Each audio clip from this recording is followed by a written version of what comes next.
deadly riots over the government's plan to avoid defaulting on its loans. Is that the unemployment keeps rising, and it has to keep rising just because we have an excess supply of goods.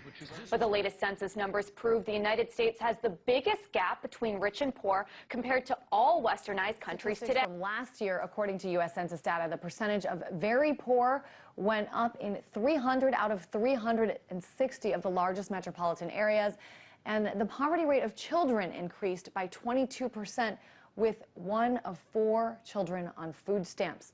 Also, you wrote that the number of Americans on food stamps in general has increased 74% since 2007. Also, something that important, we talk about children, we also should talk about the elderly. 1 out of 6 elderly Americans now lives below the federal poverty line. The Republican budget includes $40 billion in taxpayer subsidies for the oil industry.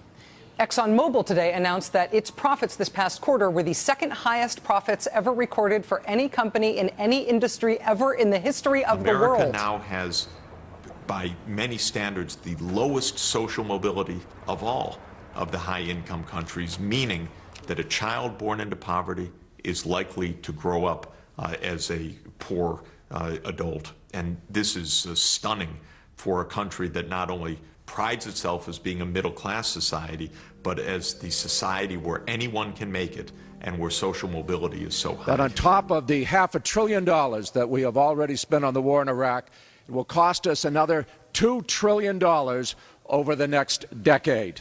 That includes $564 million of interest, because every dime of this war in Iraq has been borrowed.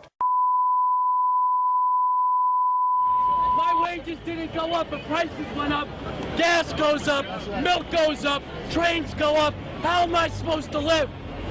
And this is all because our government prints too much money, starts too much wars, so they can sell their tanks, their guns, their missiles, because that's all America exports. It's guns, missiles, and tanks. That's it. We need to bring production back. What exactly is everybody complaining about? And is to also give me a sense of how much momentum this movement has, because it looks pretty nothing burger so far. Just a few guys, guitars, nobody knows what they want. They can't even name the names of the firms that they're protesting against. Very weak, low budget. In America today, 1% of the population controls more than 50% of the nation's wealth and the overwhelming share of political power.